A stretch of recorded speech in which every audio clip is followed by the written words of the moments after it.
जळगावमध्ये आमदार सुरेश भोळे यांचे चिरंजीव भाजपचे उमेदवार विशाल भोळे बिनविरोध निवडून आले। प्रभाग क्रमांक 7 मध्ये भाजपचे उमेदवार विशाल भोळे बिनविरोध निवडून आलेले आहेत आणि 3 अपक्ष उमेदवार आणि शिवसेना ठाकरे गटाच्या उमेदवारांना माघार घेतली आणि त्याचमुळे भाजपचे विशाल भोळे बिनविरोध निवडून आले। जळगाव महानगरपालिकेत भाजपची दुसरी जागा ही बिनविरोध झाली आहे।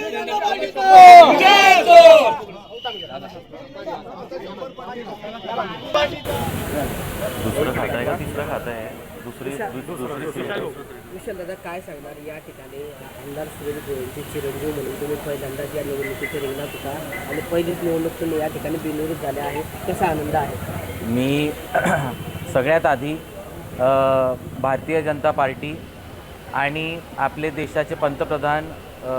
आदरणीय मोदीजी, त्यानंतर आपल्या महाराष्ट्राचे राज्याचे मुख्यमंत्री आदरणीय देवेंद्रजी फडणवीस साहेब, त्यानंतर आपले जिल्ह्याचे नेते नामदार गिरीश भाऊ महाजन, त्यानंतर माझे वडील आमदार सुरेश दामू भोळे राजू मामा आणि असंख्य इथे असलेल्या जळगाव शहरामधले